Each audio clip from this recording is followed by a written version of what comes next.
This is just to give you a clear shot of the rosette and that you know where the progression is on the top that I'm building. Now what I'd like to do is give you sort of a panorama of the shop that I'm working in. So I'm going to put this back in the rack to where it can be drying some more, and then we'll take a look at the outside where my cutting machines are and just kind of give you an example of how big or how small the shop is.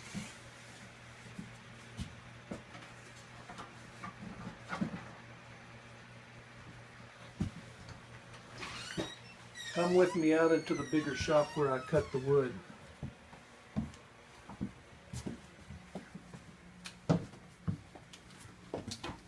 This is my oscillator that I use for a lot of stuff to true up the neck and you know, other things on the head design that I'm using. This is a little sanding machine that I sort of true up the more or less refine the head carving and stuff like that. This is an old radial saw that a craftsman that does the job. It's I've had this since the mid-70s, 1970s. It's still working.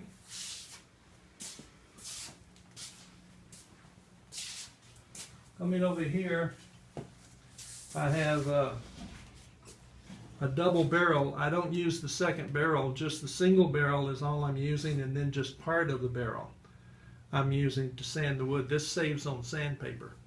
If I had known this earlier, I would have gotten, I'll say a little small one barrel that they're selling for in stores today that would just do do exactly what I needed to do. This, I true up my back, sides, and tops with this machine. Coming over here to the Rockwell, I have a Rockwell Model 14 bandsaw that I bought back in the 70s. And this solid steel right here plate. And this thing, I have a height adjustment on it to where it's about a 12-inch height, about 12 inches on the height adjustment.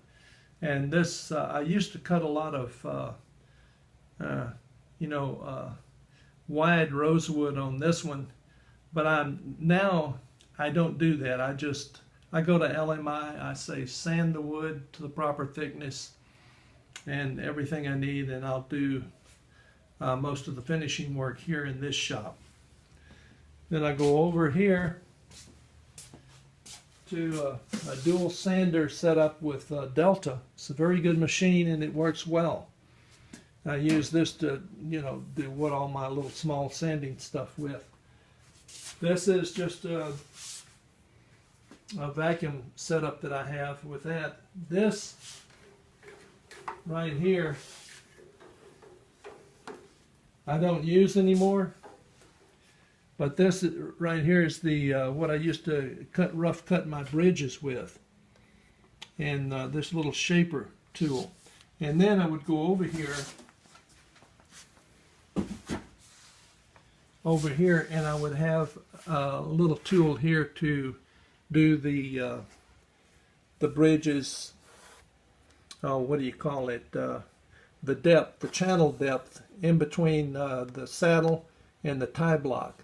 This little piece back here would do that.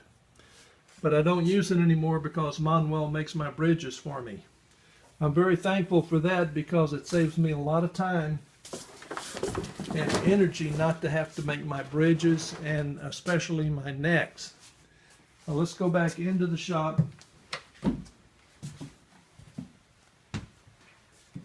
Get a wide view of the shop.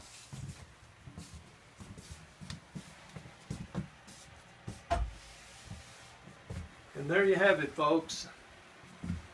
This is the little shop. It's weatherized.